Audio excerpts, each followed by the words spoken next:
क्या आपने कभी ध्यान दिया है, मंदिर में भगवान के सुंदर एवं मनमोहक दर्शन करने के बाद पुजारी प्रभु जी हमारे सिर पर सटारी क्यों रखते हैं? क्या इसका कोई विशेष आध्यात्मिक महत्व है? विशेष रूप से वैष्णव परंपरा के अनुसार सटारी को भगवान के कमल चरणों का प्रतिनिधि माना जाता है। जब भी इसको हमारे सिर पर रखा जाता है, इसका अर्थ यह होता है कि हम अपने आप को भगवान पर सर्वोच्च आश्रय और स्वामी स्वीकार कर रहे हैं। श्रीमद् भागवतम में भी भगवान के चरण कमलों की महिमा का दिव्य उल्लेख है। 10वें स्कंद के 14 चैप्टर के 58 श्लोक में यह उल्लेख आता है कि जो भी व्यक्ति भगवान के दिव्य चरणों की शरण ग्रहण करता है, उसके लिए ये विशाल भवसागर बछड़े के छोटे से खुर के समान छोटा हो जाता है। यह आपको अवश्य जानना चाहिए। जब भी आप मंदिर में आए, सटारी से आशीर्वाद ले रहे हैं, तो आपका भाव कैसा होना चाहिए? आपको झुककर सटारी से आशीर्वाद ग्रहण करना चाहिए और मन में प्रार्थना करनी चाहिए, हे कृष्ण, हे प्रभु, आपके चरण कमल मेरे सिर पर रखें और मुझे अहंकार,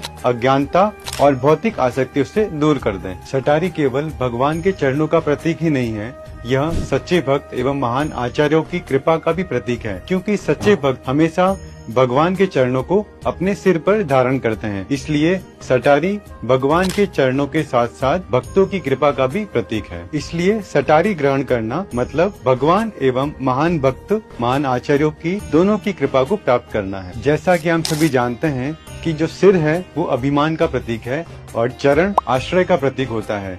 और जब भी हमको अगर कृपा चाहिए तो कृपा तभी मिलती है जब अभिमान मतलब सिर झुकता है। इसलिए अगली बार अवश्य ध्यान रखें, जब भी आपके सिर पर सटारी से आपको आशीर्वाद मिल रहा है तो यह कोई रिचुअल नहीं है, कोई परंपरा नहीं है, यह भगवान के चरण कमलों का आशीर्वाद है।